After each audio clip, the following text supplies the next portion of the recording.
Bonjour, bonjour, bonjour les femmes de valeur, bonjour les hommes d'honneur. J'espère que vous allez bien. Commencez déjà à partager cette émission parce que c'est une édition spéciale. Comme vous le voyez sur le plateau, nous avons plusieurs femmes. Ce sont des femmes de valeur, mais des femmes qui sont dans l'association. Donc, je compte sur vous. Allez, commencez déjà à marquer dans les commentaires le nom de la ville où vous êtes connecté ou bien du pays où vous êtes connecté. Nous sommes vraiment ravis de vous retrouver à notre émission à l'encre de l'espoir. Cette émission pour redonner de l'espoir aux femmes de valeur que vous êtes. Donc, voilà, commencez à partager, Partagez auprès de tout le monde, vos amis, vos cousines, vos belles-sœurs, vos collègues de travail, toutes les femmes, parce que c'est une émission spécialement pour les femmes. Ok? Et donc, si vous êtes connectés pour la première fois, n'oubliez pas de marquer dans les commentaires. En tout cas, première fois, ça nous fera plaisir de vous accueillir dans notre émission. Donc, sans plus tarder, je vais commencer à me présenter pour des personnes qui ne me connaissent pas, qui se disent, mais c'est qui cette femme? Et oui, donc je suis Nazaine Kodia, je suis mariée depuis 12 ans, je suis mère de 3 enfants, je suis la présidente de cette association Impact Femmes Battues Abattues. Oui, Impact Femmes Battues Abattues, c'est votre association et nous luttons contre toutes sortes de violences faites aux femmes et leurs enfants. Donc, sans plus tarder, donc, nous allons découvrir en tout cas le thème de notre émission d'aujourd'hui, qui n'est autre que au cœur de la maternité. Et oui, marquez dans les commentaires, au cœur de la maternité. Si vous aspirez à devenir maman, marquez dans les commentaires. Si vous avez des mamans comme nous, marquez également dans les commentaires. Ok? Donc moi, je vais vous présenter les femmes qui sont là. D'accord? Ces femmes qui sont dans l'association, qui vous aiment, qui consacrent de leur temps, de leur énergie, de leur argent, de leur talent, de leur don pour vous, pour prendre soin de vous. Donc, elles ont une place spéciale dans mon cœur et aussi dans votre cœur, j'espère, dans vos cœurs. Ok, donc on va commencer avec cette merveilleuse créature qui est là. Donc, est-ce que tu peux te présenter, Laure? Oui, bien sûr. Bonjour à tous, avant tout. Alors, moi, je suis Laure. Alors, je suis mariée depuis 15 ans maintenant cette année. Wow. Je suis une maman de 3 enfants, 2 filles et un garçon. Et donc, je suis salariée dans une société d'assurance et je suis également conseillère en image et en style. Et je suis membre de l'association Impact Femmes Battues et Abattues. Waouh, bravo, est-ce que vous pouvez marquer dans les commentaires? Voilà, Laure, elle est là avec vous. Donc après Laure, on va passer à la femme suivante, la merveilleuse créature qui est là, qui s'appelle Nicole. Bonjour, je suis Nicole, maman de 2 enfants. Je travaille dans une société cosmétique, je suis conseillère de vente et je suis esthéticienne, donc je m'occupe de femmes de valeur pour leur donner du courage, leur dire comment ils peuvent se remettre en valeur par rapport à leur image après un dur combat. Donc voilà, je les aide. Merci, elle est membre de l'association. Donc là, vous êtes également, il faut applaudir parce que voilà, ces femmes-là, elles ont tous les, vous voyez, c'est des mères, il y en a qui sont en couple, il y en a qui sont mariées, donc voilà, encourageons tout ensemble, en tout cas ces femmes. Donc on va aller à la merveilleuse créature qui est là. Donc est-ce que tu peux te présenter, Edwige? Bonjour, moi c'est Edwige, je suis mère de 2 champions et je suis journaliste, mais là je suis en conversion en formation CIP, ça veut dire en insertion. Et je suis aussi une personne qui croit en ce que la femme battue a besoin d'être réconfortée, d'être accompagnée et de se sentir épanouie. Merci beaucoup. Est-ce qu'on peut applaudir également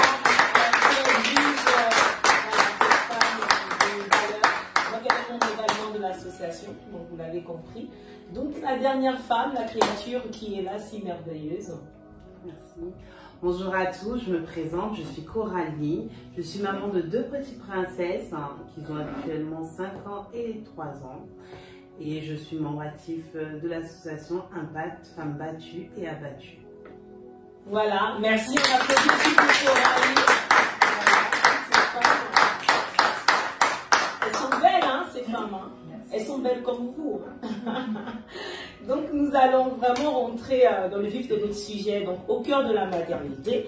Donc, tout ici, nous sommes mamans, voilà. Et donc, nous allons partager avec vous des expériences qui nous ont marquées. Donc, pour cela, je vais commencer par qui? Je vais commencer par Edwige. Donc là, toi, tu es maman de 2 enfants, de 2 garçons. Et donc, voilà, par rapport à la maternité, peut-être pendant la grossesse, peut-être pendant l'accouchement, peut-être même après l'accouchement. Donc, quelle expérience t'a le plus marqué que tu aimerais partager avec les femmes de valeur? Oui, j'aimerais déjà dire merci pour cette opportunité que vous m'avez permis d'être parmi vous ce soir. Par rapport à ma maternité, je peux dire que ça n'a pas été chose facile parce que déjà quand on dit à une femme qu'elle ne peut pas enfanter, qu'elle a une stérilité précoce, voilà, c'est ce que j'ai vécu. Mais après, je n'ai pas baissé les bras, j'ai persévéré dans la prière en tant que femme chrétienne. Et Dieu m'a fait ce miracle, il a opéré ce miracle dans ma vie. Après, je me suis levée le matin que j'étais enceinte. Et là, mon combat a commencé parce qu'en début de grossesse, j'ai eu une perte de sang. On me fait savoir que c'était des jumeaux, j'ai perdu un, voilà. Après, il fallait que je reste chez moi pour suivre, pour ne pas trop bouger, en fait, de garder le précieux cadeau que j'avais dans mon ventre. Et là, on m'apprend après que j'ai du diabète gestationnel, j'ai pris à 7 kilos, donc je devais suivre des traitements, faire des piqûres, mesures de sel, tout ça. Bon, les choses sont bien passées. Encore compliqué à l'accouchement où je perds connaissance après mon accouchement. Et déjà, mon fils est né à 9 mois, 3 jours. Et bon, après j'ai été réanimée, tout s'est bien passé. Mais je tiens à vous dire que toutes ces étapes difficiles que j'ai vécues ne m'ont pas empêché de faire une autre grossesse que j'ai fait, que j'ai accouché sans péridurale. Vraiment, je rends grâce à Dieu parce que vous savez, être maman, c'est pas n'importe qui peut devenir maman. C'est la volonté de Dieu. Et pour les femmes qui n'ont pas encore d'enfants, je tiens à vous dire, persévérez dans la prière parce que c'est Dieu qui décide. Merci. Donc, elle a répondu, hein, c'est l'expérience qui a le plus marqué. Donc, elle a dit qu'elle avait, en fait, on avait dit qu'elle était stérile, elle avait une stérilité précoce. Donc, vous voyez, elle est devenue maman. Il faut vraiment que vous faites attention, femme de valeur. C'est pas parce que un médecin ou une personne vraiment vous a dit que vous êtes stérile que vous l'acceptez. Bon, comme vous l'avez compris, hein, Edwige, c'est une femme de foi. Donc, elle exerçait sa foi, elle a cru en Dieu. Bah, nous tous ici, hein, nous sommes des femmes de foi. Donc, ça, c'est pas un secret. Donc, voilà, elle a cru en son Dieu. Mais vous voyez, elle n'a pas eu des étapes qui ont été faciles. Elle a parlé de diabète pendant sa grossesse. Elle a parlé également de... qu'elle était partie en réanimation, donc elle a vécu pas mal d'embûches, pas mal de difficultés, mais elle a tenu bon. Mais qu'est-ce qui a fait en sorte qu'elle tienne bon? C'est sa foi, parce qu'elle savait que son Dieu était là et qu'il veillait sur elle. Et donc nous voulons encourager toutes les femmes, vraiment que vous devez ne pas abandonner en fait. Mais vous voyez encore, il y a quelque chose qui m'a le plus marqué dans ce qu'elle a dit. Elle a parlé de grossesse gémellaire. Donc elle a quand même perdu un enfant. Voilà, c'est quand même une femme, une mère qui a perdu un enfant, mais elle a persévéré en tout cas dans sa croyance pour devenir maman. Donc je ne sais pas vous ici, parce qu'il n'y a pas que moi qui va parler, voilà, par rapport à ce qu'elle a dit, voilà, on a vu qu'elle était déjà déclarée stérile. Voilà, elle a eu quand même cette grossesse où elle perd un enfant. On a parlé de diabète, c'est quand même un mot quoi, qui fait peur. Et donc elle était en réanimation pendant l'accouchement. Donc voilà, qu'est-ce que vous avez le plus marqué? Qu'est-ce que vous pouvez dire? Donc je donne la parole à qui alors? Voilà. Alors moi c'est sa foi, parce qu'elle dit, on m'a dit que j'étais stérile précoce, bon, c'était une stérile précoce, et en fait on peut comprendre, ce que je comprends c'est qu'elle n'a pas cru en fait à cette parole-là, elle s'est pas attachée à la parole de l'homme, et elle s'est dit, ça c'est ce que vous dites, mais ça c'est pas ce que mon Dieu a dit, et donc elle s'est réveillée un matin, elle était enceinte, parce que c'était pas ce que Dieu avait dit, c'est pas ce que Dieu avait déclaré sur elle. Donc ça vraiment c'est une foi, c'est-à-dire que je pense que c'est une femme qui a parlé à la situation, qu'elle lui a dit elle a parlé à la situation, elle lui a dit qu'effectivement c'était la situation qui devait bouger, donc c'est remarquable parce que stérilité, le mot stérilité c'est pas évident à accepter. Alors du coup, et elle l'a pas accepté. D'autres pourraient l'accepter parce qu'on se dit bon bah on est stérile, c'est comme ça dans ma famille. Et elle non, elle a dit non, c'est toi qui bouges, c'est pas moi qui bouge. Donc je voudrais lui dire que vraiment c'est une femme de foi. Est-ce qu'on peut quand même applaudir?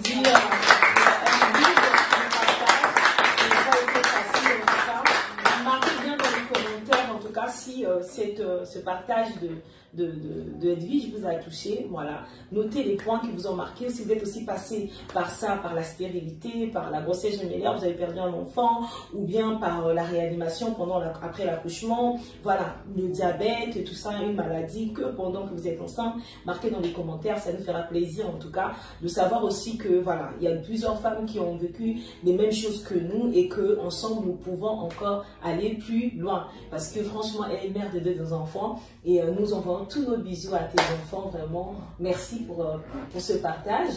Et donc sans plus tarder, nous allons continuer en fait.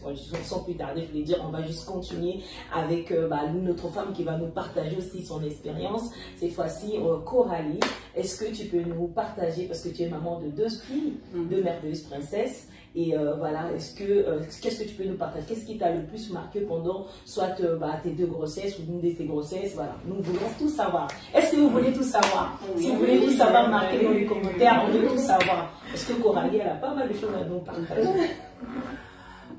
Oui, alors moi, je suis maman. J'ai eu ma première grossesse, j'avais 29 ans. Tout s'est bien passé pendant ma grossesse. Toutefois, quand je suis arrivée à la maternité, j'ai quand même eu un choc, parce que je suis arrivée, on m'a dit tout c'est bien, tout va bien, vous êtes ouvert, ça va aller vite, vous inquiétez pas. Et je suis quand même restée 14 heures. J'ai eu quand même 14 heures de travail et je vous assure, c'est pas évident. Ça prend sur le niveau du moral, sur le niveau du physique, tout était là, mais je me suis pas laissée abattre. Wow. J'ai continué, j'ai persévéré, j'ai prié. Vous savez, je suis arrivée, je suis une femme de foi. Je suis quand même arrivée à l'hôpital. J'avais demandé à mon Dieu d'accoucher par voie basse, par préférence, par choix, qui m'est propre. Et quand je suis arrivée là, on m'a dit oui, c'est ouvert, vous inquiétez pas, ça va aller vite. Et là, il y a la sage-femme qui vient me voir, madame, ça fait déjà 6 heures que vous êtes là, ça va pas être possible. On va devoir vous emmener au bloc et tout. Et là, franchement, j'étais vraiment abattue. Je me suis retournée vers mon conjoint, chercher de la force. Mais la vraie force, elle vient quand même de Dieu et de soi-même. Vous savez, les femmes, je parle à une femme ce soir. J'ai envie de dire, vous savez, la détermination nous emmène là où on veut aller. Et franchement, j'étais déterminée. J'avais dit, je n'accoucherai pas par césarienne parce que je sais que je suis capable d'accoucher par voie basse. J'ai ajouté à ça ma foi. J'ai prié mon Dieu et il m'a exaucé. Wow. Donc franchement, c'est, vous savez, j'ai envie de dire à une femme ce soir que dans toutes les choses, quel que soit le combat qu'on peut avoir devant nous, au niveau de la maternité, je suis seule, je suis pas accompagnée, tout ça, il faut avoir une détermination. Oui, il faut vraiment être déterminé dans son combat. Et en fait... Donc, qu'est-ce qui t'a le plus... j'ai compris que, voilà, par rapport, en fait, moi, ce qu'en fait on veut savoir, c'est vraiment ce qui t'a le plus marqué, en fait. C'était parce que tu avais... Voilà, dans l'accouchement, c'était quoi? C'est comme j'allais accoucher par césarienne, c'est ça? J'ai accouché par voie basse. Tu as accouché par voie basse. Ouais, c'est ça qui t'a le plus... Ça m'a marqué parce que franchement, j'ai été déchirée complètement. Tout en bas, j'ai été vraiment... En fait, tu as accouché par... Tu as eu une grande épisiotomie. C'est ça. Une déchirure. Ouais, c'est ça. J'ai eu une grosse déchirure et du coup, j'ai dû être alitée pendant longtemps. Je ne pouvais pas remonter. Ça, c'était pendant ta première grossesse? Voilà, pour ma première grossesse. D'accord. Et après, pour ma deuxième grossesse, j'ai fait les choses un peu différemment. J'ai demandé une péridurale. Et j'ai accouché par voie basse, c'est parti tout seul, comme une lettre à la poste, ça s'est très bien passé. Ok, donc en fait par rapport à l'histoire de Coralie, ce que nous pouvons retenir, c'est que elle, les médecins avaient dit qu'elle allait accoucher par césarienne, mais elle exerçait sa foi et elle a accouché par voie basse. C'est vrai qu'elle avait eu des déchirures, c'était pas facile, mais au moins elle a obtenu ce qu'elle voulait. Elle appréhendait vraiment pour l'accouchement par césarienne, ce qui n'est pas facile. Et moi, à chaque fois, j'aime dire bravo à toutes ces femmes-là qui ont accouché par césarienne. C'est pas évident. C'est vraiment pas évident. Et si, par exemple, au moment où vous êtes en train de nous regarder, vous venez d'accoucher par césarienne, vous souffrez, sachez que nous sommes de tout cœur avec vous, franchement. Et c'est pas facile. Et on veut dire aussi aux hommes de pouvoir aider ces femmes-là. Voilà, soyez présents, prenez des jours de congé pour vraiment aider, pour accompagner votre femme et surtout votre enfant. Donc, c'est vraiment ça ce qu'on voulait partager avec vous. Comme vous l'avez remarqué, Coralie également, elle exerçait vraiment sa foi et Dieu l'a exaucée et c'est très bien. Et nous sommes fiers de toi, Coralie, parce que donner la vie de cette manière-là, c'est pas facile aussi, parce que tu as eu des déchirures, ça fait mal. Moi, je suis passée par là aussi. Bon, je partagerai. Si vous continuez à commenter et à partager, je vous partagerai également ma petite expérience. Mais pour l'instant, on va aller à une autre femme de valeur qui a quelque chose à nous partager. Donc, Laure. Toi, qu'est-ce qui t'a le plus marqué? Parce que tu as fait mère de 3 enfants. Et qu'est-ce qui t'a le plus marqué pendant... tu peux choisir un des accouchements, je ne sais pas. Qu'est-ce qui t'a marqué? Alors moi, je veux dire, dans la maternité, moi, je vais rebondir sur ça, c'est sur la césarienne. Moi, c'est les césariennes. J'en ai eu 2. Donc pas pour ma première, pour mon deuxième et pour ma deuxième et mon troisième. Alors pour la deuxième, on m'a dit il fallait que j'accouche par césarienne parce qu'en fait, le bébé avait bien la tête retournée, mais pas dans le bon sens. Et puis au fur et à mesure que les heures passaient, vous savez aussi, c'est de l'argent aussi pour l'hôpital. Hein, donc j'étais là depuis une certaine heure, donc je pense 10 heures. Et à un moment donné, on m'a dit non, il faut faire quelque chose, donc il fallait passer par la césarienne. Donc je pleurais, j'étais pas bien, mon mari me consolait, il me disait ça va mais c'est pas grave, toi le bébé va bien, toi tu vas bien. Et donc j'ai dû passer par là. Donc c'était pas évident parce que c'est vrai qu'après c'est des douleurs, c'est comment reprendre à marcher. Le retour à la maison aussi c'est pas évident, c'est ce que j'appréhendais. Donc j'ai eu de la chance parce que justement tu parlais des hommes qui accompagnent leurs femmes, moi j'ai été accompagnée, mon mari a toujours pris ses congés et puis j'avais ma maman et mes sœurs se relayaient. Elles habitent en région parisienne mais elles venaient en Normandie, elles se relayaient au moins une semaine ou un week-end chacune pour venir m'aider parce que j'avais déjà une fille avant. Donc j'ai pu bénéficier là de ce soutien-là, aussi bien de mon mari que de ma famille, mais maman était là. Et puis la troisième grossesse, pareil, j'appréhendais aussi la césarienne et tout allait bien. Après à un moment donné, on m'a dit non, vous faites du diabète et non, le bébé est trop gros, ça va jamais passer au niveau de vos hanches, il faut que vous passiez par une césarienne.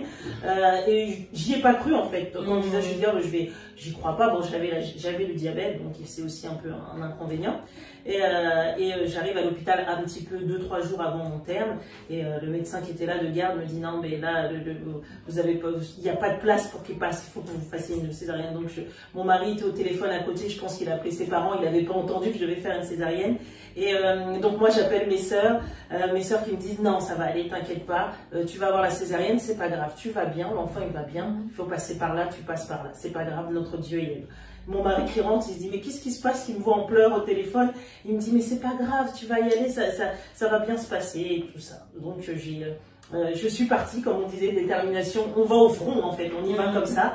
Et donc là j'y vais avec foi, je lui dis effectivement si je dois passer par là, Seigneur toi tu prends le contrôle de tout en fait.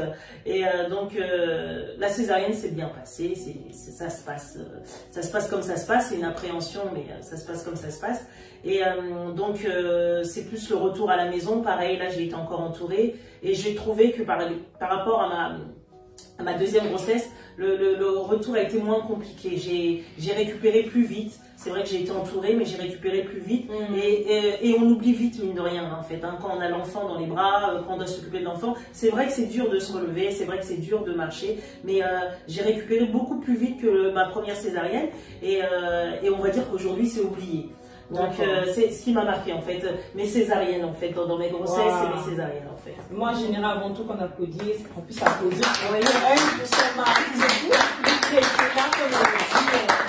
vraiment, moi, ce qui m'a le plus touchée, c'est le fait que son mari était auprès d'elle et qu'il a même posé ses journées pour être là.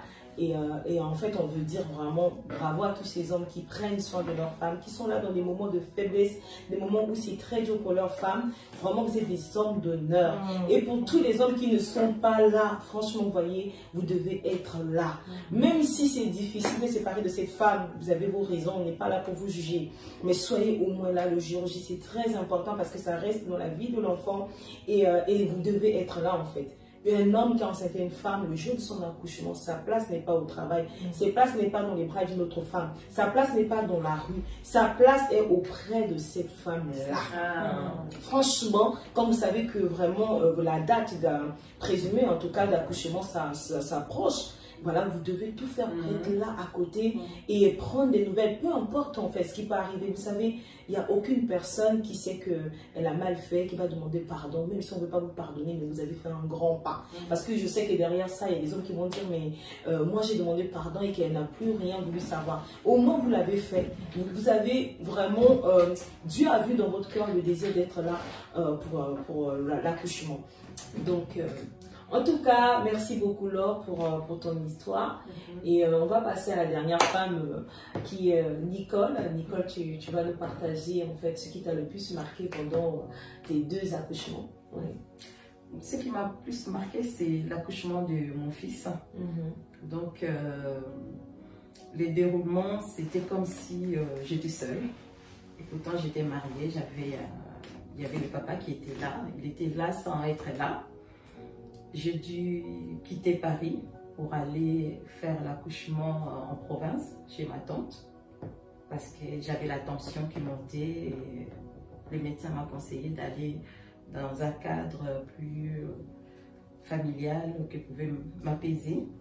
Et donc, j'ai fait les changements en dernière minute. L'accouchement, je l'ai fait à Angers. Et arrivé chez ma tante, les jours de l'accouchement, le papa il est arrivé. C'était césarienne parce que j'avais la tension. Ça ne présentait pas bien que je fasse l'accouchement normal. Et j'étais dans la salle de réanimation quand j'ai fait césarienne. Le papa il est arrivé, donc il n'a même pas demandé à me voir ou à me remercier. Il est parti voir l'enfant. Il a vu le bracelet de l'enfant qui portait mon nom. Il est tout de suite venu en courant, énervé, en colère. S'est fâché contre moi. Pourquoi ils ont mis ton nom sur l'enfant? Pourquoi? Et moi, je sortais de salle de réanimation qu'on me mette dans la chambre. Et j'étais là avec l'infirmière. Et j'ai soufflé. On s'est changé. J'ai essayé de lui donner l'explication. Et il ne voulait rien savoir. Et le souffle commençait à partir. Et l'infirmière m'a remis dans la salle de réanimation et ils l'ont viré de l'hôpital. Carrément, parce que ma tension avait remonté et je venais de sortir du bloc opératoire. J'étais dans la salle de réanimation et là je sors pour rentrer dans la chambre et lui qui arrive en colère. Pourquoi l'enfant porte mon nom? Donc ça lui a pas plu. Et donc je suis retournée parce que j'étais montée, la tension avait remonté, donc je suis retournée à la salle de réanimation. Le médecin est revenu me voir, il m'a dit madame, il faut vous calmer, tout ça. Donc il a essayé de m'apaiser, il a dit madame, il faut oublier cet homme. Carrément, c'est qui a dit le médecin? Le médecin. Il m'a dit il faut l'oublier. Moi, une femme me donne un garçon, j'arrive, je l'embrasse même pas, je le remercie même pas. Je regarde même pas ma femme comment elle sort de bloc opératoire. Je l'attaque et je l'agresse comme ça. Ah non, non, non, non, non. Elle a dit, il faut l'oublier. Wow, carrément. Comme nous, on suit toujours nos coutumes, mais non, il faut retourner avec le mari et tout et tout. Donc, quelques jours qui a suivi, j'ai rejeté l'enfant. Donc, même pour allaiter l'enfant, c'était difficile. Donc, j'ai dû suivre... Mais pourquoi tu as rejeté l'enfant? Parce que je en fait, ce que j'ai subi au moment après l'opération de césarienne, en fait, en sortant de salle de réanimation, j'ai perdu en fait le souffle. Donc, il fallait qu'il me ramène dans la salle de réanimation pour me redonner encore de l'oxygène, pour me remettre. En fait, ça m'avait choqué. Donc, je me suis dit, mais j'allais mourir en fait. Et puis le médecin, inconsciemment, ça a rejeté l'enfant. Genre, j'allais mourir à cause de toi en fait. Voilà, oui. Mais alors que c'était pas à cause de l'enfant. C'était pas à cause de l'enfant. En tout cas, de ce qu'on retient de ton histoire, on va déjà applaudir parce que c'est vraiment une histoire si émouvante. Si vous êtes là avec nous, marquez dans les commentaires. Franchement, retenez le nom de toutes ces femmes-là. Là, on est en train de parler avec Nicole. Vous avez entendu ce qu'elle a dit. Franchement, elle vient d'accoucher. Déjà, elle quitte son domicile conjugal. Même c'est le médecin qui l'envoie parce que ça se passe mal avec son mari dans leur propre domicile. Déjà là, il y a un problème. Si même le médecin trouve que c'est mieux que qu'elle aille dans sa famille pour que nous comprenions que ça se passait très mal dans son couple. Vous voyez, donc il y a un problème. Donc, cher monsieur, franchement, le moment où votre femme est enceinte, c'est le moment où elle a plus besoin de votre attention. Ça, c'est pas bien du tout parce que le médecin a vu que cet homme est irresponsable. Donc, il avait eu raison parce que quand on entend la suite, on se dit oui, franchement, la femme qui vient d'accoucher, elle était même dans le bloc opératoire, elle venait même de sortir du bloc, elle était en réanimation. Donc, tout ce que lui trouve à dire, pourquoi l'enfant ne porte pas mon nom, pourquoi? C'est même pas que l'enfant ne porte pas son nom, c'est juste le bracelet pour qu'on puisse reconnaître l'enfant. Voilà, pour ne pas que si jamais il y a plusieurs enfants, qu'on oublie. Mais juste ça, quoi. C'est-à-dire que c'était même pas elle. Elle était entre la vie et la mort. Donc, c'est les médecins, les infirmiers et les infirmières qui ont décidé, voilà, de mettre le nom de la maman. Parce que je suppose que vous n'étiez pas mariés. On n'était pas encore mariés. Voilà. En plus, ils n'étaient pas encore mariés. Mais maintenant, monsieur arrive, il fait toute la scène sans s'occuper de celle qui a failli mourir. Sans même d'être heureux, parce que tu es heureux tu as vu ton enfant, tu ne vas pas t'occuper de ça. Qu'est-ce que c'est que le bracelet avec le nom de la maman? Franchement, il y a des histoires que les femmes vivent. Franchement, nous les femmes, il y a comme s'il y a quelque chose qui est contre nous. Franchement, si vous êtes d'accord avec moi, mettez dans les commentaires. Parce que là, moi, je ne comprends plus rien. Toutes les femmes ont des histoires, mais vraiment pas possible. Vous voyez, donc, elle a même failli perdre le souffle de vie. Et là, les médecins, en fait, ont décidé que tu retournes, en tout cas, dans le bloc. C'est ça, pour réanimation. Et voilà, pour lui donner un peu d'oxygène. Franchement, cette femme-là elle s'est dit, bon, c'est terminé, au moins j'ai mon enfant, tout se passe bien, le papa arrive, et pouf, elle retourne encore, parce que le monsieur ne comprend pas que, voilà, je ne dois pas agir comme ça. Elle est choquée, elle a dit, elle était traumatisée. Elle était tellement traumatisée que même après, elle a failli même rejeter, on va dire, son enfant inconsciemment. Parce qu'aujourd'hui, elle arrive à mettre les mots parce qu'elle vient travailler avec le médecin. Mais on voit aussi que le médecin lui dit, il faut te séparer de cet homme. Vous voyez, même le médecin. Le médecin, il a l'habitude de voir tout ce qui arrive.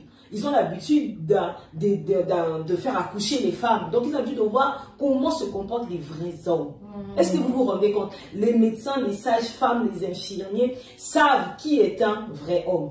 Ils ont vu, ils ont dit non. Les autres là arrivent. Ils sont là, ils font tout pour que leur femme se porte mieux et leur enfant arrive bien. Vous voyez? Donc, il a eu raison ou pas? Il a eu raison. Il a eu raison. Il a eu raison, oui. Elle a aussi accouché par césarienne. Franchement, moi, j'aimerais qu'on parle de ça parce que nous, on habite en France. Voilà, les femmes que nous sommes, nous habitons en France. Quand on parle de césarienne, c'est pas la même chose en Afrique. Franchement, parce que les femmes qui nous suivent sont des femmes, la plupart, des femmes immigrées, donc des femmes comme nous, là, pour la plupart. Et il y a des femmes qui sont en Afrique parce qu'elles ont peur de la césarienne.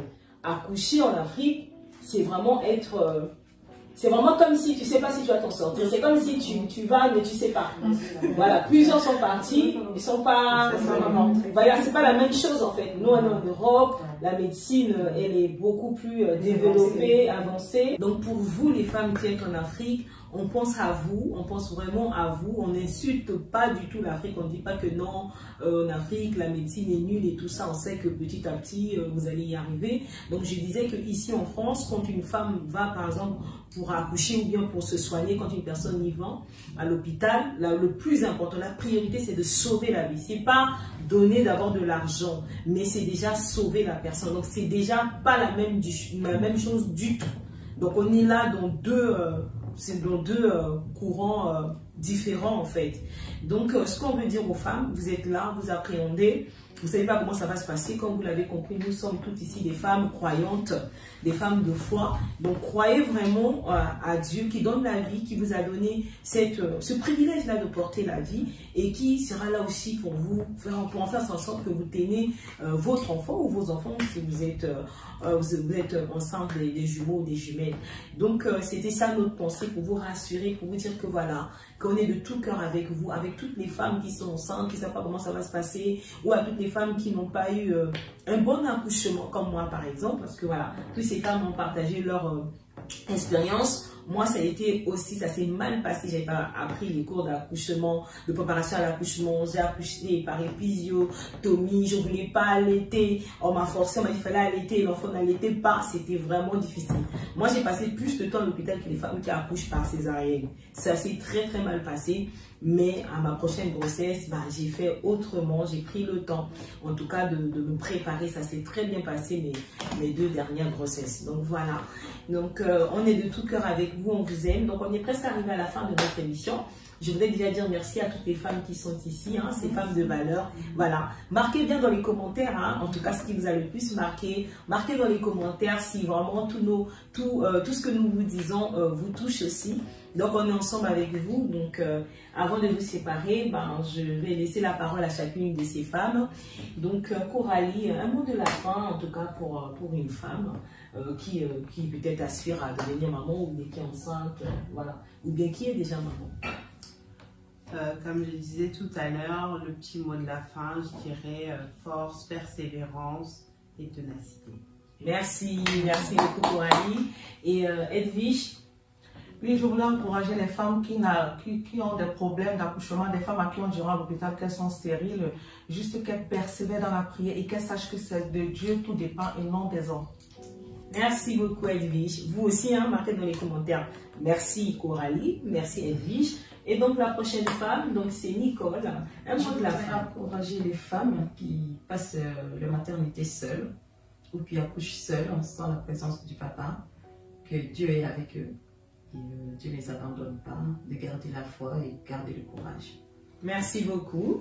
Et donc, alors, un mot de la fin. Alors, oui, bien sûr, j'encourage les femmes, mais je voudrais aussi donner un mot pour les hommes, comme on a dit tout à l'heure. D'être à côté des femmes, d'être présent, que vous soyez toujours ou pas avec la maman, d'être présent parce que c'est des faits marquants et puis ça reste aussi dans le cœur de chacun. Je pense qu'il est important d'accompagner parce qu'une grossesse, c'est pas que la femme, c'est aussi le conjoint, l'époux, le concubin qui est à côté. Alors donc c'est vraiment grand que Dieu donne la grâce à tous les hommes d'avoir cette responsabilité d'accompagner ces femmes-là jusqu'au bout. Et quand je dis jusqu'au bout, c'est l'accouchement, mais c'est aussi un peu aussi le retour aussi qui est aussi un peu compliqué parce que on est des femmes, on apprend tous les jours en fait, donc c'est pas inné en fait de s'occuper d'un enfant et de s'occuper de 2-3 enfants derrière et on a forcément besoin d'un suivi. Et à un moment donné effectivement, être deux c'est toujours mieux que d'être tout seul en fait, c'est ce que je voulais dire. En tout cas, merci beaucoup. À une femme qui aspire à devenir maman, que toutes ces histoires ne puissent pas te faire peur. Parce que voilà, c'est beau, donner la vie, il n'y a rien de plus merveilleux que ça. Porter un bébé dans son sein, c'est une grâce, c'est un privilège. Franchement, n'ayez pas peur, n'ayez pas peur. Et à une femme qui est enceinte, qui est abandonnée, nous voulons juste dire que ce n'est pas la fin du monde. Moi qui vous parle, pour ceux ou celles qui ont lu mon livre, vous verront que je suis passée par là. Mais me voici debout. Donc, ce n'est pas la fin de votre vie. Voilà. Vraiment, voilà, persévérer dans cette grossesse. Si cet enfant est là, c'est pour un but. Peu importe que tu as été violé, que tu as été abandonné. On ne sait pas. En tout cas, nous sommes de tout cœur avec vous. Et pour des femmes qui sont à l'hôpital, qui viennent de connaître un accouchement pas facile, n'ayez pas peur pour la suite. Nous aussi, on a connu des accouchements pas terribles, mais on est là, on est heureuse avec nos enfants. Et pour une femme qui est là, qui se dit, voilà, on m'a dit que je suis stérile, comme elles ont pu le dire, il faut vraiment avoir foi en Dieu, il le fera. Et pour terminer, nous voulons parler à tous les hommes. Tous les hommes, on ne vient pas pour vous juger, on ne vient pas pour vous condamner. On sait que ce n'est pas facile.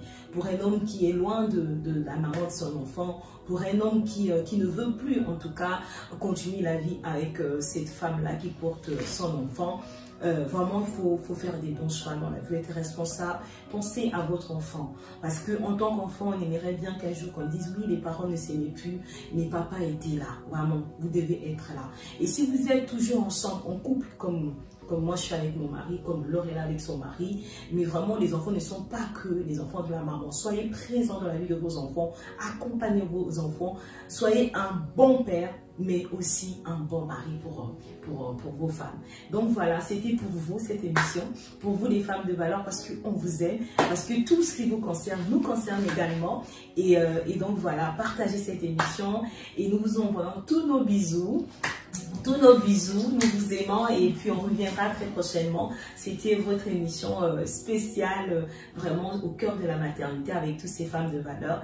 Donc on vous dit à la prochaine, portez-vous bien, embrassez-vous bébé de nos parts. Voilà, pour une femme qui est enceinte, touche bien, caresse bien ton ventre parce que c'est un privilège d'être enceinte et pour toutes les femmes qui ne le sont pas encore, Nous sommes de tout cœur avec vous et nous prierons pour vous pour que vous puissiez aussi connaître la joie de devenir maman. Donc on vous dit à bientôt. À bientôt. Ciao, ciao.